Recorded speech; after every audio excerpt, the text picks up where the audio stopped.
Hi everybody, we're the Sub-Ohm Specialists. I am Mitch. I'm Mac. Today we're going to be doing a review on, it's going to be a dual review. We're going to be doing it on Our first dual review. Yeah, whoa. We're doing it on the Triton by Aspire and the iPV D2. One of these products is really good. The other one, not so hot. You'll try to guess. Yeah, you guess. My normal, in the car, out and about, my normal sub-ohm tank would be the Arctic by Horizon Tech. Shout out to the guys at Horizon Tech. Hella good products. Yeah, oh yeah, absolutely. That being said, I don't like the Triton. I don't like the Triton. Just a few things. The shitty. It's got terrible shitty flavor. I'm actually vaping my favorite juice by Jiggy, bruh. It's kind of ruining it for me. I kind of want to take it out and put a different flavor in. I don't really like the aesthetics of it as much as it. I mean, it kind of looks like a Kanger sub tank with those giant, with those big ass windows and like the construction right here and stuff like that. Although all that stuff is on the outside of the tank, and the Kanger sub tank it is on the inside.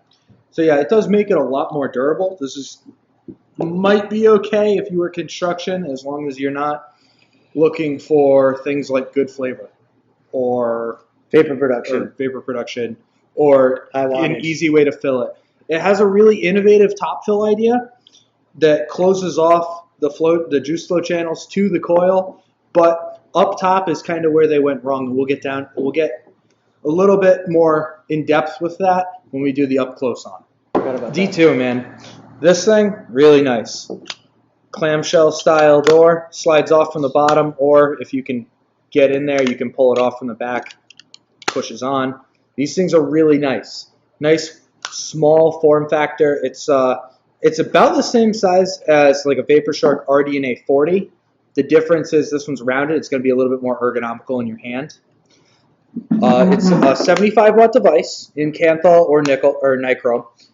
With nickel wire or titanium wire, you'll be able to use it in temp control, and you'll be able to use 50 joules and fire down to 0.05. So it's got pretty good features there.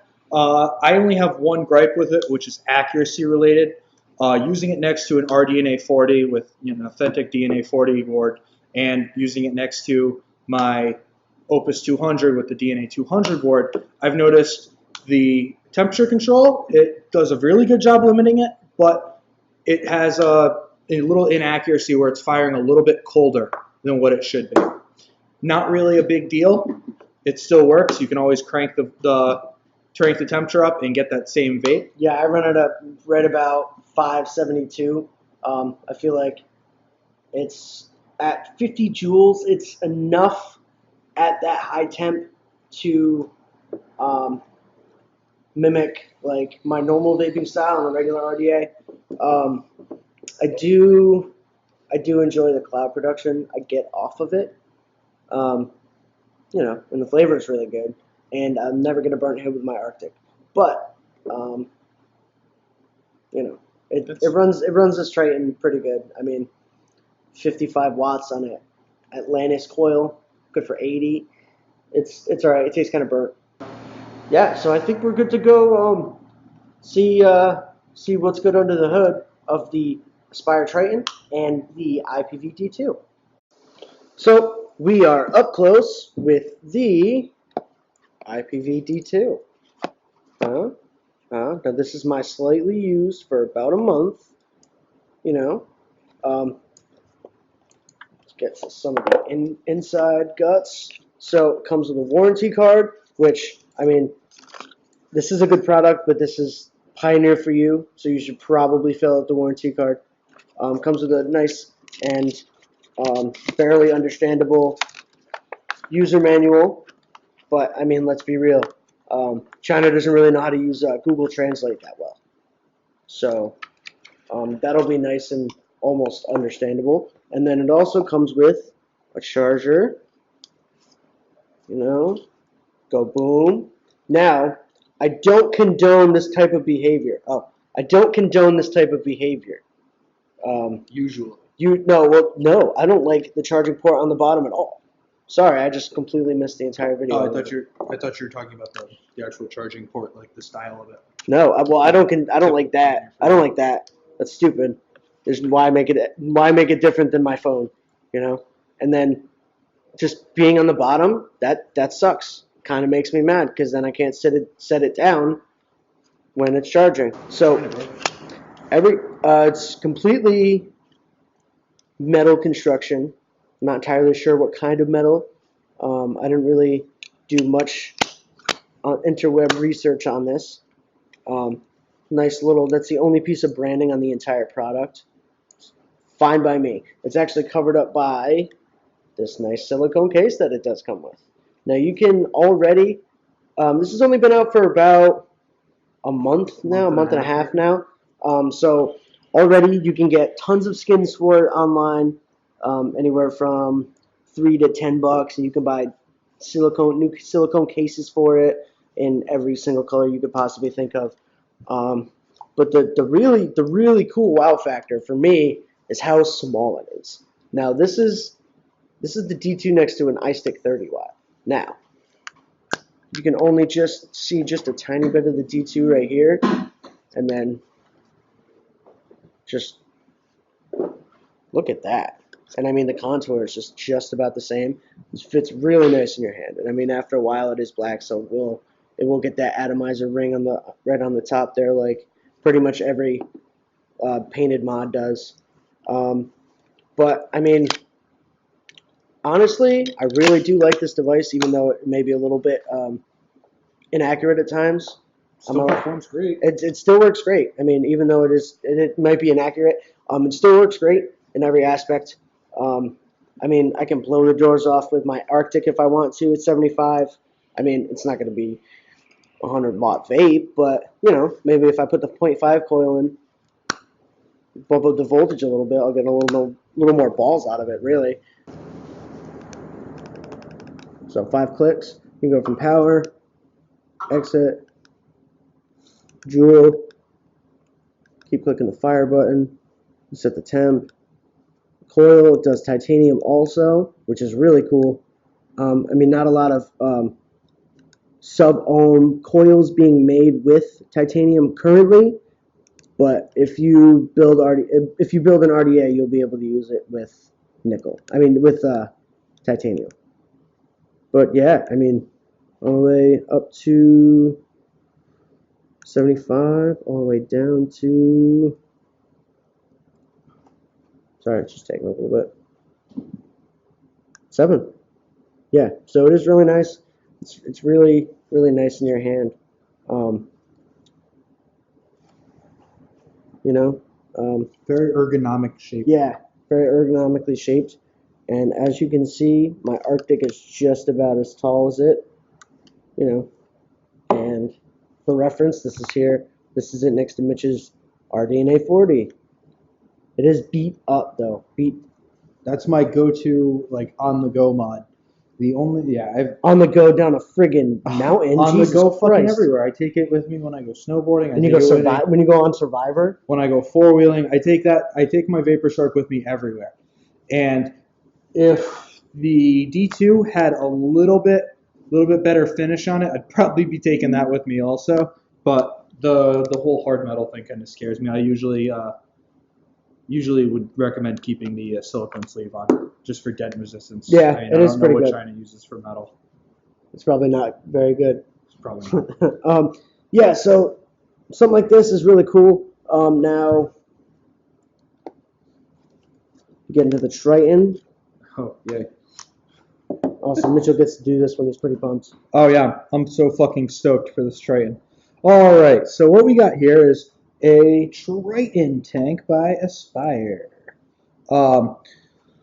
This is it in its packaging. There's not going to be too much to deal with, just typical Aspire packaging, clear box, information on the back, authenticity checker. Inside, there really is not much. Don't expect a spare tank glass or anything. You will get a 0.4 ohm stainless steel coil installed, and in the bottom underneath is a 1.8 ohm coil. I have very little interest in the 1.8 ohm coil. It is not by any means the way I vape, and I'm not going to try and sugarcoat it. I would not recommend using it. I wouldn't use that. I don't know why they give it to you. I'm not even going to. So we'll get to the tank. Now this tank is probably one of my top 10 biggest letdowns that I've ever seen. So why? It has top airflow, bottom airflow, a nifty idea for top fill, but not performed very well. So we'll start at the top with the top fill that I'm talking about. And as you can see on the side of the tank, it has a picture of a guy smoking. Or vaping, one of the two. That looks like smoke to me. That looks like he's smoking a cigarette. That looks like a no smoking sign to me. So Aspire, if we could stop with that negativity, that would be great. And then over here, you have a liquid drop. Guess what? That is how you will be in fill mode. So we're going to rotate the top so the arrow points at it. And I don't know if you'll be able to see, but inside, when you do that, it rotates this chimney. And what it does is closes off the juice flow. So that while you're filling it, you can't flood the coil, which is a really nice design. They thought that out very well. Up top is where they went wrong. So you've got this nice top fill system. You rotate it, and it opens up those slots. But the problem is when you go to put a bottle of juice in there, like I'm going to demonstrate,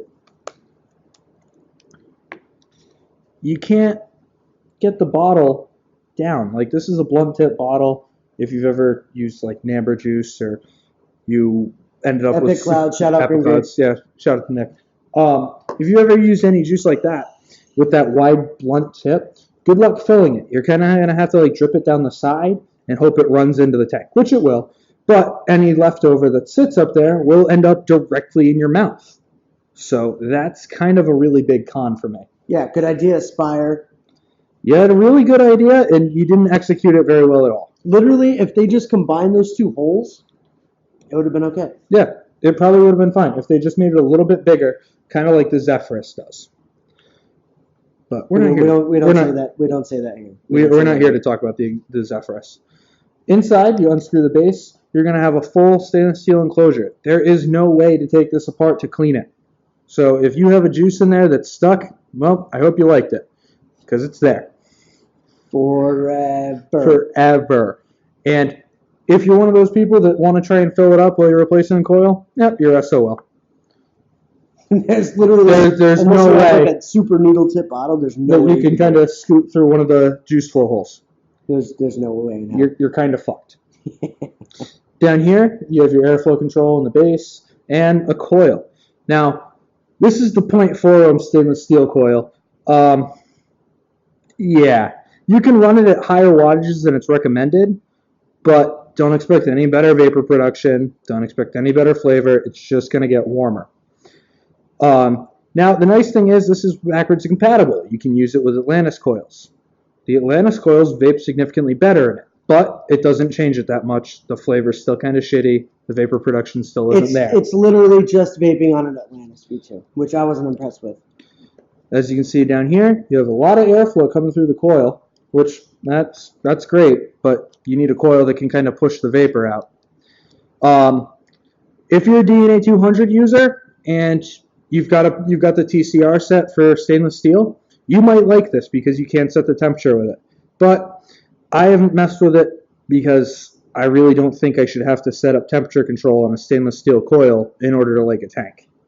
That's so. I mean, if it's made to be a temperature control tank, yeah, I get it. The Triton is stainless steel. I don't know why they use stainless steel for the coil material, but and the leads, it looks like a spring. The leads are just soldered on. Yeah, it's I took them apart to rebuild it for a customer because this rebuilding these coil heads is much easier than using the RBA head. Sorry, Aspire, that was fucking dumb. Yeah, that shit was stupid. It's a horrible design. There really isn't much to talk about with it. I mean, you fill it up, you vape it, you might hate yourself. I do have to say, though, that the flavor is significantly better than the Atlantis V2. The Atlantis V2 or the V1 do not hold a candle to this with flavor, but if you're a person who wants to try and branch out from maybe an Arctic, a Kanker sub tank, maybe a Matrix, you're going to be let down, and I'd rather not see you spend that money on this. I hate having to say this kind of stuff, but I have to. I got to be honest about it. Yeah, we didn't mean to make this into a Spire Slam video. We just think this tank could have been done hell of a lot better. Yeah. It could have been worked on a lot more. Another thing I have to gripe about, it's 22.5 millimeters. It doesn't fit flush on everything. It doesn't look perfect on everything. The D2, it can kind of get away with, as you can see by the one I've been using. It kind of fits a little bit better on there, but nothing crazy to write home about. I don't really have much else to say about it. The airflow and the drip tip's not that good. The airflow and the drip tip kind of just takes away from flavor and cools down the vape. But they did do this. That's his first drip tip. Oh, make the drip tip different. They did. They did make it a standard 510 drip tip. So if you have a drip tip that you like, you can pop it in there. If you're rip trippers, your Trinity Copa drip tip will fit in there just fucking perfect. Yeah, they'll fit sick as tits. Sick as tits. So that's all I really have to say about this. We're gonna. This is a no-go. We're gonna get out, back out. The D2 is a go. And talk on it and vape on it a little bit. Thank you, Twisted, for that outro. To the it's not an outro. It's more of a segue. It's like a segue back to reality. Yeah. Back to reality. Sorry about that. We're back from the Uppy Closey time. Oh, Jesus. I broke it. Come on. Hold on 1 second. Oh, there it goes. All right, so we're back from the Uppy Closey time with some final thoughts, some pros and cons. So yeah, I mean, the Triton. I mean, if you like no flavor and no cloud production and stainless steel coils that you really have no reason to use temperature control on, then I'd say go for it. The top fill's a really nice idea, but it wasn't executed as well as it should have been. It's kind of airy, but you can't really get it from the vapor production, really. I don't recommend it. P2 is really nice. Those inaccuracies. I did notice that the wattage at 75 watts feels a little bit more, like 68, somewhere in that area, a little less than 70. It's a little low. It works really well though. It's not going to be anything you don't have to rely. You can't rely on. It's just one of those things where I noticed it from comparing it with the DNA 200 that it's a little weak. It's still going to vape very nice though. Yeah, very well.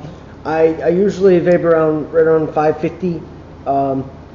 I bumped this one up to 572, and right now it's doing great. It's nice and warm, like I like it. I wish it really went up to like 600, 602, something like that, around that range. A flat 600 would have been nice. Well, I mean, it's an Asian company, so they're going to do the Celsius. So at 300 degrees Celsius, it is 572 degrees Fahrenheit. So that's how that goes. And if it was 350, then it would be around 662. Yep. So that would have been nice. Yeah. But I mean, as far as the D2, if you like something small, if you want something not extremely powerful, but I mean something you can use in the car, something you can use on the go, whether you're going to a bar or something. It's a really nice on the go. It really is nice. It fits. I don't have a pocket shirt on today, but it usually fits right in my pocket. It's not too heavy to pull my shirt down or anything, but I'll throw it in my back pocket. I'll throw it in pocket with my phone. One thing we did not get to in the Uppy Closey was the fact that it does have a lock button, a lock feature. You just press the fire button and the up wattage button at the same time, and it'll lock it, unlock it, which is cool if you have to throw it in your pocket. You don't want it to fire, obviously, so the locking feature is very nice. Yeah, and they work really well. If you're looking to get into temperature control, it's a nice affordable mod that you can easily pick up and start using it with temperature control to kind of get a feel for it. Yeah, absolutely. I've seen them online for about 45 and then 45 to 60 bucks online. And then in a brick and mortar, you'll be looking at somewhere between 60 and 80, depending on where they're getting them from. And all that jazz. Buy a D2, don't buy a Triton. Please and thank you. Thank you for watching. We are the Sub Home Specialists. I'm Mac. I'm Mitch. And you can catch us on the gram at Mac_mod. And I am at Emery's W.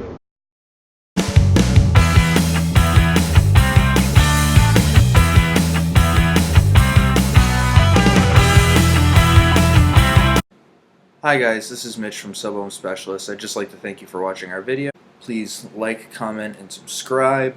If you have any questions, feel free to message us directly on YouTube or Facebook, or you can just comment below. Also follow us on Instagram. I am Emery's W, and Mac is Mac_mod. Thank you very much for watching the video.